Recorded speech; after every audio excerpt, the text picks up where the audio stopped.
Hello and very warm welcome to the world of imagination. This is Pooja Sharma. ये हमारी English की adverb की पूरी सीरीज चल रही है। इस सीरीज में हम पूरे एडवर्ब को कवर करने वाले हैं। Here you can be directly jump to that topic and that area where you have issue. You can directly go there and solve your doubt. आप सीधे उस एरिया में जाकर अपने डाउट को क्लियर कर सकते हैं। शुरू करने से पहले let me give you some important information about these classes. हम अपना क्लास शुरू करें इसके पहले हम बहुत जरूरी बात कर लेते हैं क्लास में क्या क्या चीजें इन्वॉल्व हैं, इंक्लूड की गई हैं, जिसमें अभी आप जितने भी टीचिंग एग्जाम देख रहे हो, केवीएस, एनवीएस, ईएमआरएस में जितने भी जो सेक्शन है वो कंप्लीटली शिफ्ट कर दिए गए हैं वन डे एग्जाम पैटर्न पे, एसएससी एग्जाम पर। और जितना भी ऑलमोस्ट सब चीजें जो कंपलसरी लैंग्वेज है हर जगह पर सेम कर दी गई है। तो for that purpose I am make a holistic note. इसके लिए मैंने एक होलिस्टिक नोट बनाया है, जिसमें आपको स्पोकन के लिए मैंने बोला था स्पोकन इंक्लूडेड है, और स्पोकन की अलग से क्लास भी चलेगी। This is not enough. अलग से स्पोकन की क्लास मैंने कहा था मैं मंडे को शुरू कर दूंगी, बट बहुत सारे काम की वजह से वो रुक गई थी। बस 2 या 3 दिन का डिले ही हुआ है। मोस्ट प्रोबेबली आज या कल, दोनों दिन में से सैटरडे को या फ्राइडे को, क्योंकि ये जब भी जाएगा उसके अकॉर्डिंग अगर हम बात करें तो सैटरडे या फ्राइडे को आपको स्पोकन की क्लासेस आपकी स्टार्ट हो जाएंगे। इसके साथ ही जितने भी चीजें मैंने एक होलिस्टिक नोट बनाने में बहुत टाइम टेकिंग हो गया, क्योंकि मैंने एक ही जगह आपको सब कुछ इंक्लूड कर दिया है। अब आपको कहीं जाने की जरूरत नहीं है, कहीं भटकने की जरूरत नहीं है। आप एक, मैं अभी आपको दिखाती हूँ, शॉर्टेस्ट नोट है जिसमें आपको पढ़ने के बाद सारे सेक्शन कवर करने के बाद जो बहुत दिक्कत होती है, जितने लोगों से मैं मिली हूँ जिन्हें इंग्लिश से रिलेटेड इशू हो रहा है, मैं यही देख रही हूँ कि उन्हें लगता है कि रूल रेगुलेशन है। तो मैं हर जगह पे आपका मिथ ब्रेक करूंगी। मैं आपको बार बार दिखाऊंगी कि सब कुछ लॉजिकल है। इट्स एग्जैक्टली लाइक मैथ्स और रीजनिंग। आप more than maths you can be call it reasoning. पूरी हर जगह रीजनिंग लगी कि कोई चीज कहाँ पर क्यों सेट हुई है। तो उसके साथ आपको प्रैक्टिस तो कराना ही, और बहुत ही यूनिक मेथड ला रही हूँ मैं आपके लिए स्पोकन सीखने के लिए, जिसमें मैंने आपको गारंटी दी थी कि with in 15 days you can speak English. ये मेरा चैलेंज था आपके साथ, जिसमें आपके पार्ट्स ऑफ स्पीच भी होंगे और बाकी नरेशन, टेंसेस, ये सब चीजें तो रहेंगी रहेंगी। ये तो ग्रामर का पार्ट रहेगा करेक्ट कराने के लिए। अपार्ट फ्रॉम इट बहुत ही unique method I am introducing. शायद आज से स्टार्ट हो जाए, कल, ये तो हो गया। इसके बाद अपार्ट फ्रॉम इट मैं केवीएस, एनबीएस और ईएमआरएस की कंप्लीट फ्री बैच चलाने वाली इंग्लिश की, जिसमें सब कुछ इंक्लूडेड है। आप चाहे ऑप्ट कर रहे हैं इंग्लिश एज ए सब्जेक्ट, जिसमें ग्रामर सेक्शन की, talking about the grammar section.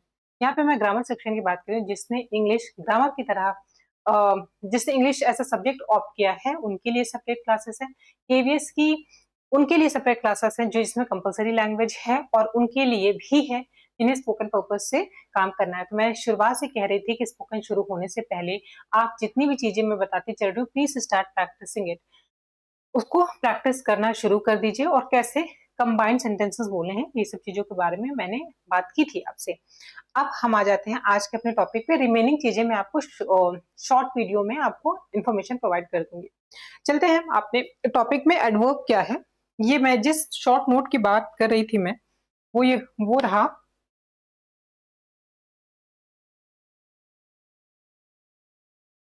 आप ये देख रहे हो, ये शॉर्टेस्ट नोट है। मैं आपको दिखा दूं, ये आपको लग रहा होगा A4 साइज में, ये स्मॉलेस्ट कॉपी है। ये मेरे इतनी छोटी सी कॉपी है, देख रहे हो। थोड़ी सी पाम से थोड़ी सी ही बड़ी है।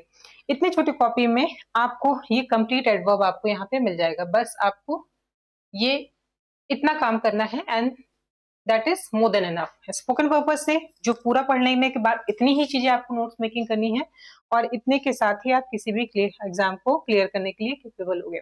Now I am talking about adverb. अब आ जाते हैं अपने टॉपिक पे। बहुत सारी इंफॉर्मेशन हो गई।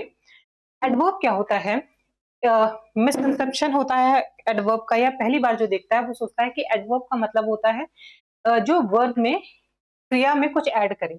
लेकिन ध्यान से देखिए, इसमें दो वर्ड छुपे हुए हैं, एड एंड वर्ब। एड का मतलब होता है जोड़ना, और वर्ब का मतलब होता है क्रिया।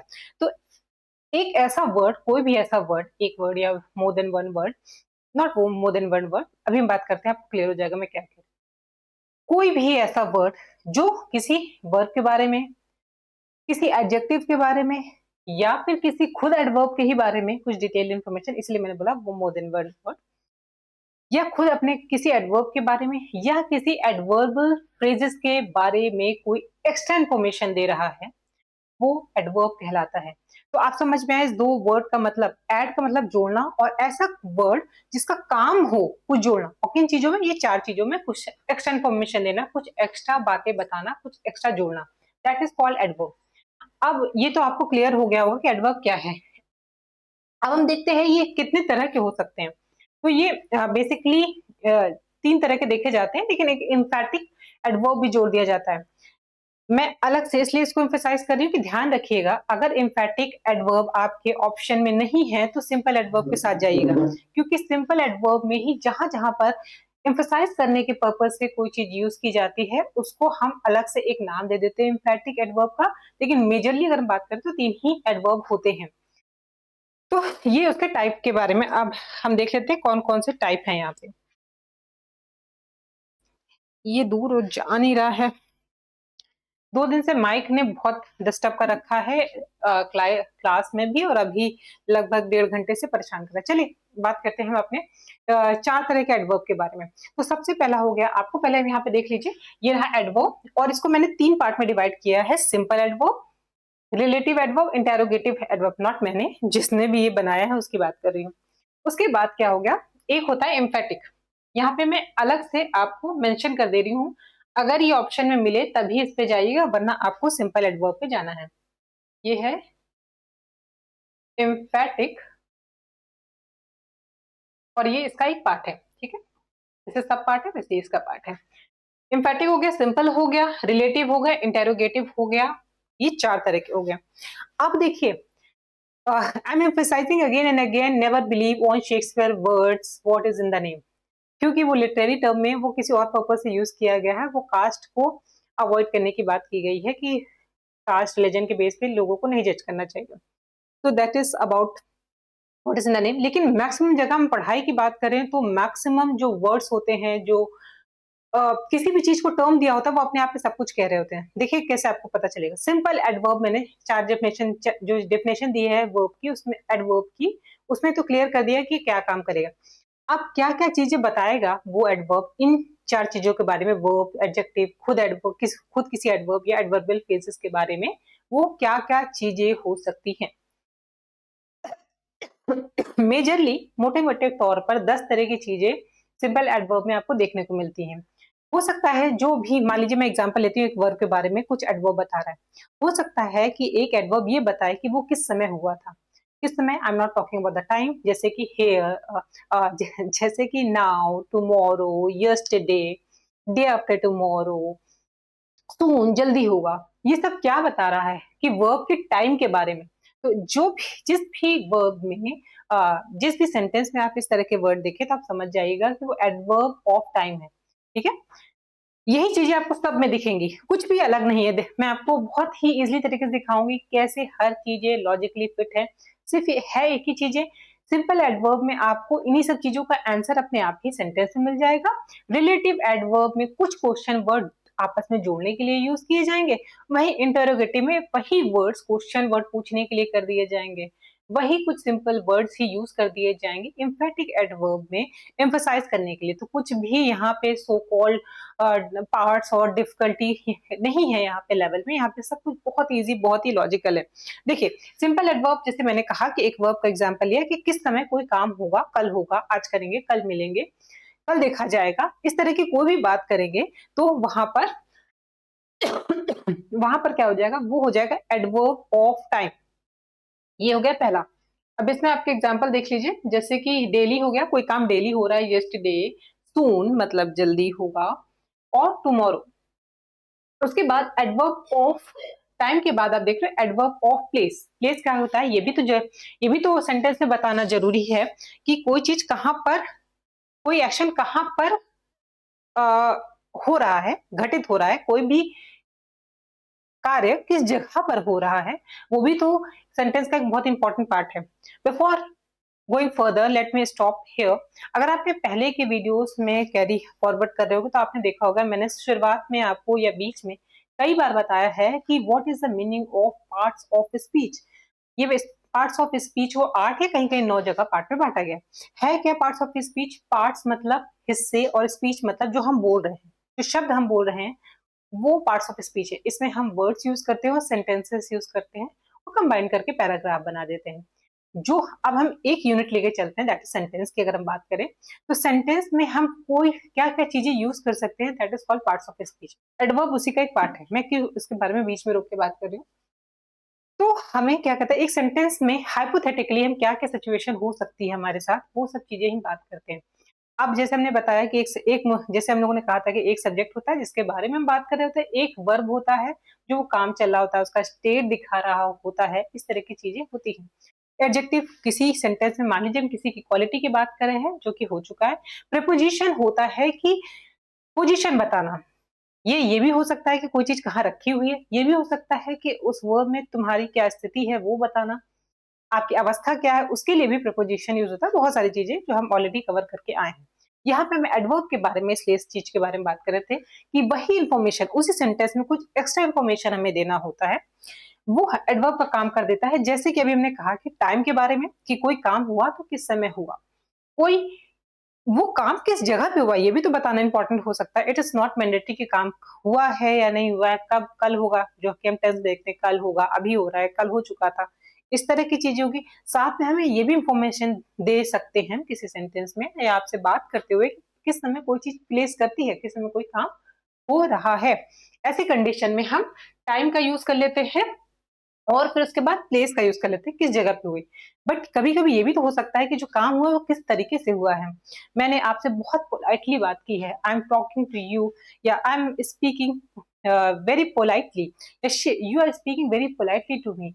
तो इस तरह की चीजें जब हम बोल रहे होंगे तो हम तरीका बता रहे हैं, जो काम हुआ है वो किस तरीके से हुआ है, प्यार से हुआ है, बहुत आराम से हो गया, इजली हुआ है, डिफिकल्टी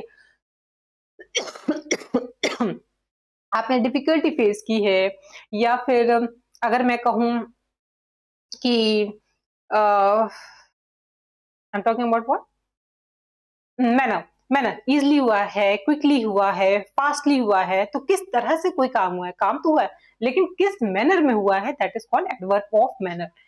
ये सिंपल एडवर्ब के पार्ट देख रहे हो। ध्यान रखिएगा, जो कुछ लोगों का क्वेश्चन में इश्यू हो रहा था वो यही है कि यही 10 तरह की चीजों का ही आंसर कहीं ना कहीं मिलना चाहिए आपके एडवर्ब में। हर एक शब्द एडवर्ब नहीं होता है, कुछ यही चीजें इंफॉर्मेशन, एक्स्ट्रा इंफॉर्मेशन दे रहा होता है, दैट इज कॉल्ड एडवर्ब। अभी मैं आगे इसको क्लियर कराऊंगी, अभी सिर्फ आप इसको देख लीजिए। ये हो गया, तो आपने कहाँ कहाँ देख लिया, वेयर आई वाज, टाइम हो गया, प्लेस हो गया, मैनर तरीका हो गया, फास्ट हो गया, स्विफ्टली हो गया, क्विकली हो गया, इजली हो गया, स्लोली हो रहा है कोई काम। फिर डिग्री और क्वालिटी, किस डिग्री में, कोई फुली हो रहा है, पार्शियली हो रहा है, या फिर कहाँ गया, रादर है, परफेक्टली है, ये सब डिग्री शो कर रहा है।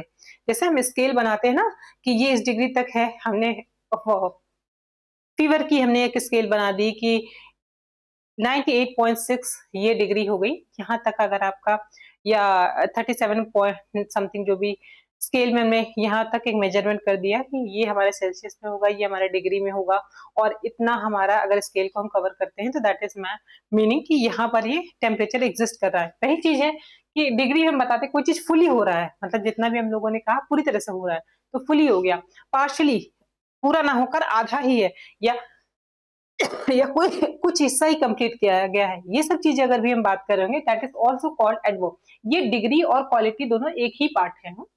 तो यही चीज आप यहाँ पे देख लोगे, फुली हो गया, रादर हो गया, परफेक्टली हो गया, प्रिटी हो गया, या फिर वेरी हो गया, ये सब आपको डिग्री दिखाएगा। इसके साथ ही आपको अफर्मेटिव और नेगेटिव एडवर्ब्स भी होते हैं। अफर्मेटिव वर्ड्स वो होते हैं जहाँ पे नेगेटिव वर्ड्स नहीं होते हैं। ये थोड़ा सा शॉकिंग लगेगा लेकिन हाँ, बस छोटी सी डिफिनेशन है। नेगेटिव का मतलब ये नहीं होता जो आज के टाइम पर हम लोग बात कर रहे होते हैं कि नेगेटिव बातें मत करो, नेगेटिव सोचो मत, ये सब चीज नेगेटिव नहीं होता।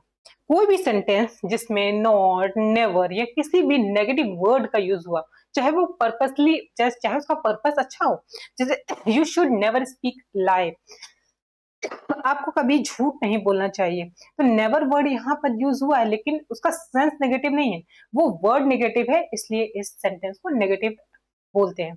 अब यही पैटर्न अगर एडवर्ब में फॉलो हो जाए तो उसको नेगेटिव एडवर्ब बोल देंगे और अफर्मेटिव एडवर्ब बोल देंगे, जहां पर कुछ श्योरिटी दिखा रहा होता है। जैसे कि वर्ड देखिए, श्योरली, सेल्डमली, सर्टेनली, निश्चित तौर पे ये होगा, तो ये क्या है, अफर्मेशन को शो कर रहा होगा। आजकल आप बहुत सारे अफर्मेटिव वर्ड सुनते होंगे ना कि अफर्मेशन करिए डेली, अच्छे वर्ड्स बोलिए अपने लिए, अपने बॉडी के लिए, अपने मनी के लिए, जिस भी चीज के लिए अफर्मेशन कर रहे हो, तो ये वैसा ही कुछ वर्ड है कि श्योरली ये होगा। इस तरह के वर्ड्स आप देख रहे हो, श्योरली हो गया, सेल्डम मतलब कभी कभी, सर्टेनली होता है निश्चित तौर पे, और ये है वर्ड नेवर। तो जो नेवर वर्ड भी देख रहे हो, तो वो भी तो किसी वर्ब के बारे में एक्स्ट्रा इंफॉर्मेशन ही दे रहा है। जैसे आई नेवर टेल अ लाई, मैं कभी झूठ नहीं बोलती, तो नेवर वर्ड नेगेटिव है, और बात किसके बारे में, एक्स्ट्रा इंफॉर्मेशन किसके बारे में दी जा रही है, वो वो वर्ब के बारे में दी जा रही है कि मैं बोलना। यहाँ पे स्पीक या फिर यहाँ पे जो टेल वर्ड यूज हुआ है वो है वर्ब, वर्ब के बारे में एक्स्ट्रा इंफॉर्मेशन दे रहा है। आई टेल लाई या के बारे में एक्स्ट्रा इंफॉर्मेशन क्या है कि वो चीजें मैं कभी नहीं करती, तो नेवर भी एक नेगेटिव एडवर्ब ही है। फिर उसके बाद क्या होता है, फ्रीक्वेंसी। फ्रीक्वेंसी मतलब कोई चीज कैसे घटित हो रही है, बहुत जल्दी जल्दी हो रही है, कभी कभी हो रही है। तो जैसे आप वर्ड देखते हो, ऑलवेज हमेशा हो रही है, सेल्डम कभी कभी हो रही है, हार्डली, हार्डली के बारे में मे बी आपको हार्ड और हार्डली के बीच में डिफरेंस दिखाऊंगी आगे। ऑलवेज, ऑफन या फिर कभी कभी होती है, डेली होती है, या जनरली सामान्य तौर पे ऐसा होता ही है। और रियरली या तो बहुत ही कम टाइम इस चीज को देखा गया है, तो रेयरली कोई चीज होता है। इस तरह की चीजें क्या हो जाती हैं, फ्रीक्वेंसी हो गई। हाँ, इसे these things are called adverb of frequency. अब हम देख लेते हैं, कभी कभी क्वालिटी भी बता रहा होता है। इधर देखिए, ये है क्वालिटी। क्वालिटी में क्या है, क्वालिटी तो हम बात कर चुके हैं, डिग्री ऑफ क्वालिटी हम लोगों को एक में ही करना था। फिर रीजन, कभी कभी हो सकता है हम किसी सेंटेंस में रीजन बता रहे हैं कि कोई काम किया गया है, उसके पीछे क्या रीजन है। तो रीजन में क्या हो सकता है कि कुछ वर्ड जैसे देयरफॉर, जैसे मैंने इस चीज के लिए ये काम किया, या फिर मैं कहूँ हेंस, हेंस और देयरफॉर ये सब दिखा रहे हैं ऑन अकाउंट ऑफ, ये सब की चीजें क्या दिखा रही हूँ कि ये काम इस पर्पज से किया गया है। तो होप सो ये सारी चीजें आपको क्लियर हुई हो कि एडवर्ब में क्या क्या इन्फॉर्मेशन दे रहा है। इसके समय आप इधर देख लीजिए, कुछ कभी कभी कंट्रास्ट भी दिखाता है किसी काम में, या किसी एडजेक्टिव को शो करने के लिए, या किसी सिचुएशन को दिखाने के लिए, या किसी कंडीशन, कंडीशन भी एक आ जाएगा। अभी कंट्रास्ट देखिए, कंट्रास्ट वर्ड में देखोगे हाउ एवर, दो, ये सब वर्ड अपने आप में कंट्रास्ट दिखा रहे होते हैं। जब दो क्लॉज आपस में जुड़ रहे होते हैं, एक काम ऐसा होता है जो उसके कंट्रास्ट में होता है, उसका कुछ अपोजिट सेंस दिखा रहा होता है कि ये तो ऐसा हुआ है लेकिन फिर भी ऐसा हो गया, देर, तो उसमें हाउएवर का यूज करेंगे। जैसे she work very hard, however she is not able to qualify. तो यहाँ पे हाउएवर वर्ड क्या शो कर रहा है कि उसने बहुत मेहनत की लेकिन फिर भी वो पास नहीं हो पाई। तो यहाँ पर क्या दिखा रहा है, कंट्रास्ट दिखा रहा है। एक तरफ तो मेहनत को दिखा रहा है और दूसरी तरफ दिखा रहा है कि वो रिजल्ट नहीं ले आ पाई। तो इस तरह से क्या है, ये कंट्रास्ट को शो कर रहा है। हैड और इफ भी कुछ ऐसे वर्ड्स होते हैं जो कंडीशन को दिखाते हैं। जैसे कि काश अगर मैं तुम्हारी जगह होता ना, तो मैं इस अपॉर्चुनिटी को कभी नहीं मिस करता। If I were in your place I would never miss this opportunity. अगर मैं तुम वर और वुड को मैं आगे बताऊंगी वर्ब वाले सेक्शन में, वहां पे आप देख लोगे वर और वुड क्यों लगेगा। अभी देखिए, यहाँ पे मैंने कंडीशन की बात की, अगर अगर ऐसा होता कि मैं तुम्हारी जगह पर होती। तो ये सब जो इफ है, हैड है, ये कभी कभी कंडीशन दिखा रहे होते हैं, और अगेन ये एक्स्ट्रा इंफॉर्मेशन दे रहे होते हैं। फिर है एक्सटेंशन, कोई काम, जो भी काम के बारे में कितने लंबे समय तक हुआ, इसके बारे में भी इंफॉर्मेशन दी जाती है एडवर्ब ऑफ एक्सटेंशन में। जैसे कि आई विल, बहुत कहते नहीं, मरते दम तक, ऐसा करके कोई स्टेटमेंट किसी मूवीज में, बहुत सारी मूवीज में होता है कि मैं मरते तक दम तक तुमसे प्यार करूंगा। तो I love you till death, मैं मरते दम तक, टिल मतलब कहाँ तक, ये एक्सटेंशन दिखा रहा है कि कहाँ तक प्यार खींचेगा। तो यहाँ पे टिल है, नाउ है कि I am going to love you now, rest of the thing going to see later. तो ये सब चीजें क्या होती है, ये आज का जमाना है, ये पहले पुरानी मूवीज में दिखते थे। तो ये नाउ हो गया है एक्सटेंशन, जैसे कोई चीज अभी ही खत्म हो जाएगी, बहुत लंबा नहीं खींचेंगे। और सो क्या हो गया, इसके सिवा कुछ और वर्ड हो गए, जैसे सो हो गया, फार हो गया। तो ये सब दिखा रहा है कि कितने लंबे समय तक कोई एक्सटेंशन तक, कोई सेंस आपके दिमाग में बन रहा है कि एक्सटेंशन दिखा रहा है, that is called adverb of extension. तो ये 10 तरह की चीजें आपको सिंपल एडवर्ब में देखने को मिलेगी। अब नाउ हम देख लेते हैं, नेक्स्ट है वो है रिलेटिव एडवर्ब। रिलेटिव एडवर्ब में ध्यान रखिएगा, यही सारे क्वेश्चन का ही आंसर आपको अगर रिलेशन के पर्पस से दिखाएगा, जैसे दो क्लॉज को आपस में जोड़ना, दो क्लॉज क्या हो गया, दो अलग अलग क्लॉज हैं, उसके बीच में एक रिलेशन जो दिखाएगा, वो वर्ड्स कौन कौन से होंगे, कुछ क्वेश्चन वर्ड WH वर्ड से ही हम कुछ ऐसे वर्ड्स उठाएंगे जो दो चीजों के बीच का रिलेशन दिखाएंगे। मजेदार ये बात है कि रिलेटिव और इंटेरोगेटिव एडवर्ब में जो वर्ड्स यूज किए जाएंगे, जो क्वेश्चन वर्ड यूज किए जाएंगे वो सेम होंगे, लेकिन जैसे उसकी जगह बदल जाएगी उसका मीनिंग बदल जाएगा और वो एडवर्ब का टाइप चेंज हो जाएगा। देख रहे हो, जैसे यहाँ पे मैंने कहा कि relative adverb what, when, where, why, how, whatever, whether, whenever, when, तो इस तरह के वर्ड देख लो, ये सब क्वेश्चन वर्ड ही तो है। WH वर्ड्स आप जानते हो ना, क्वेश्चन वर्ड होते हैं। ये अगर सेंटेंस के बीच में आ जाते हैं तो ये रिलेशन शो कर रहे होते हैं, जैसे कि आई अंडरस्टैंड व्हाट यू से, मैं समझ रही हूँ यहाँ पे अगर आप ये वर्ड देख रहे हो यहाँ पे व्हाट, तो ये व्हाट वर्ड क्या दिखा रहा है, ये एक दो क्लॉज हो गया, आई अंडरस्टैंड, ये अपने आप में मीनिंग रख रहा है लेकिन कंप्लीट मीनिंग नहीं रख रहा है। एक और क्लॉज आया यू से, आप कह रहे हो, जो तुमने कहा, दो अलग अलग क्लॉज हैं, इसको जोड़ने के बीच में एक वर्ड आया दैट इज व्हाट। ऐसे तो ये क्वेश्चन वर्ड है लेकिन यहाँ पर जोड़ने के लिए आया है, इसलिए इसको रिलेटिव एडवर्ब बोलेंगे। आई अंडरस्टैंड व्हाट यू से, मैं समझ सकती हूँ कि तुम क्या कह रहे हो, तो ये रिलेशन है ना कि क्वेश्चन पूछ रहा है, लेकिन रिलेशन तो शो कर रहा है, दैट इज वाई ये क्या कहलाते हैं, रिलेटिव एडवर्ब्स कहलाते हैं। I know when you that she told me where she lived. She told me, ये अभी भी क्लियर नहीं दिख रहा है, आई डोंट नो आपको क्लियर दिख रहा है कि नहीं, लेकिन यहाँ पर ये सेक्शन क्लियर नहीं दिख रहा है। I know when you did, हाँ I know when you did that. अब मेरे ख्याल से आपको क्लियर दिख रहा होगा, यहाँ पे लाइट की वजह से ये क्लियर नहीं शो कर रहा है। देखिए आई नो, यहाँ पे अगेन एक clause, when did, when you did that, तो ये व्हेन देख रहे हो, ये क्या इंडिकेट कर रहा है, किसी समय के बारे में बात कर रहा हो, तो ये क्या हो गया, एडवर्ब ऑफ टाइम को इंडिकेट कर रहा है, लेकिन ये सिंपल एडवर्ब नहीं है, ये वर्ड बीच में आया हुआ है और रिलेशन को शो कर रहा है, लेकिन एक इंफॉर्मेशन टाइम के बारे में एक सेंस दे रहा है, मुझे पता है कि तुमने ये काम कब किया है, तो व्हेन यहाँ पे इंडिकेट कर रहा है टाइम को, इसलिए ये रिलेटिव एडवर्ब हो गया।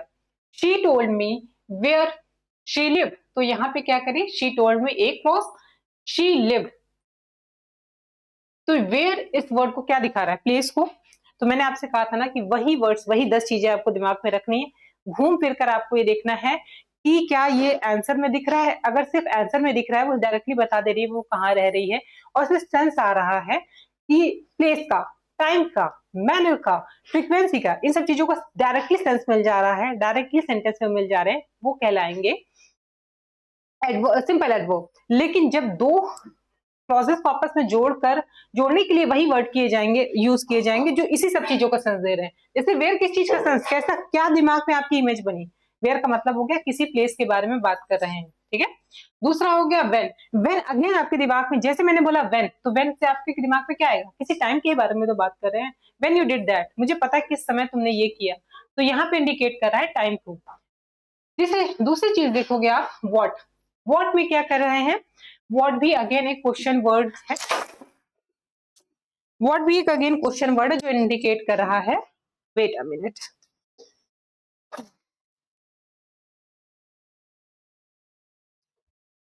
अगेन ये इंडिकेट कर रहा है दो चीजों के बीच का रिलेशन दिखाने के लिए। तो ये रहे हमारे रिलेटिव एडवर्ब। अब लास्ट एडवर्ब हम और देख लेते हैं, फिर उसके बाद हम नेक्स्ट क्लास में इसको कैरी फॉरवर्ड करेंगे। इंट्रोडक्टिव एडवर्ब क्या होते हैं, यही सेम वर्ड आप देख रहे हो, what, when, where, how, how much, how long या हाउ मेनी, यही सारे वर्ड जो आप क्वेश्चन वर्ड में देख रहे हो, इसी को बिगिनिंग ऑफ द सेंटेंस अगर यूज कर दिया गया है और क्वेश्चन पूछने के लिए किया जा रहा है, ध्यान रखिएगा, बिगिनिंग में और क्वेश्चन पूछने के लिए अगर इसको यूज किया जाएगा, तो ये इंटेरोगेटिव एडवर्ब हो जाएंगे। कितना लॉजिकल है। इंटेरोगेशन के बारे में तो आप सब लोगों ने सुना होगा, पुलिस आती है, सीबीआई आती है, तो इंटेरोगेशन क्वेश्चन पूछती है, वही सेम चीज यहाँ पे एडवर्ब भी कर रहा होगा। यहाँ पे क्वेश्चन पूछ रहा है और सेंस वही निकलेगा। जैसे व्हेन यू डिड दैट, अगर मैं डायरेक्टली आपसे क्वेश्चन पूछूं, व्हेन शुरुआत में लगा हुआ है, व्हेन यू डिड दैट, तो मैं आपसे टाइम के बारे में पूछ रही हूँ, तुमने ये कब किया। सपोज एक पार्टी ऑर्गेनाइज किया या आपने मुझे सरप्राइज दिया मेरे बर्थडे पे, और आई एम शॉक्ड कि मैं तो पूरे दिन कल तुम्हारे साथ थी, तुमने ये ऑर्गेनाइज किया कब, तो when you did that. Sense क्या है, टाइम का, तो ये क्या हो गया, इंटरोगेटिव एडवर्ब हो गया। उसके सिवा अगेन वेयर, अगर प्लेस के बारे में बात कर रहा होगा, हाउ अगर कैसे हुआ ये काम, अगेन सेंस दे रहा है, उससे काम के बारे में एक्स्ट्रा इन्फॉर्मेशन मांग रहा है, और क्वेश्चन पूछ रहा है इसलिए इंटरोगेटिव एडवर्ब हो गया। हाउ मच कितना, हाउ लॉन्ग कितने लंबे समय तक, हाउ मेनी कितने नंबर्स में, तो ये सब चीजें क्या हो गई, ये सब चीजें क्या हो गई, इंटेरोगेटिव एडवर्ब्स हो गई। तो होप तो आपको इतनी चीजें समझ में आ गई। ये इसका एग्जांपल देख लीजिए, व्हाट इज योर नेम, तो यहाँ पर क्या है, क्वेश्चन मार्क लगा हुआ है, तो व्हाट यहाँ पे अगेन एक इंटेरोगेटिव क्वेश्चन है, इसके बारे में एक्स्ट्रा इन्फॉर्मेशन पूछ रहा है, नेम के बारे में, इज यहाँ पे एज अ वर्ब यूज हुआ है। When did you come, when did you come, यहाँ पे क्वेश्चन मार्क लगेगा। व्हेन अगेन सेंस क्या दे रहा है, टाइम का, कि तुम कब आए थे, हाँ, when did you come.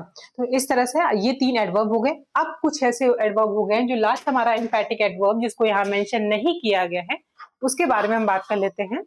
एम्फैटिक adverbs क्या होते हैं, जब हम किसी चीज को एम्फसाइज कर रहे होते हैं, उसका कोई अलग से मतलब नहीं होता है, लेकिन वो यूज किए जाते हैं, वो एक्सप्रेशन, स्पेशली स्पोकन वाले इस चीज को बहुत ध्यान रखेंगे कि अपनी बातों को एम्फसाइज करने के लिए, उसमें वजन देने के लिए, जोर डालने के लिए हम इस तरह के एडवर्ब्स को यूज करते हैं। जैसे कि आप देखोगे, शी इज क्वाइट राइट, ये वो सही है। क्वाइट क्या है, इसमें कोई आप अलग से इसका एक्स्ट्रा मतलब नहीं है, लेकिन क्वाइट हम अपनी बात को एम्फसाइज करने के लिए करें, अच्छा इंप्रेशन डालने के लिए करें, शी इज क्वाइट राइट। या शी इज सो ब्यूटीफुल, तो ब्यूटीफुल अपने आप में ही एडजेक्टिव है ना, फिर क्या जरूरत है बताने की कि बहुत ज्यादा है। तो जब अपने आपको एम्फसाइज करना हो कि बहुत ज्यादा कोई काम हो रहा है, या एडजेक्टिव है तो कुछ ज्यादा ही है, वो सब क्या हो गया, ये हो गया ऐसे एडवर्ब जो एम्फसाइज करने के लिए, अपनी बात को जोर देने के लिए, अपनी बात के महत्व को और बताने के लिए इस तरह के एडवर्ब को यूज किया जाएगा। ये हो गए आपके एडवर्ब। अब before ending today's session, let me give you information.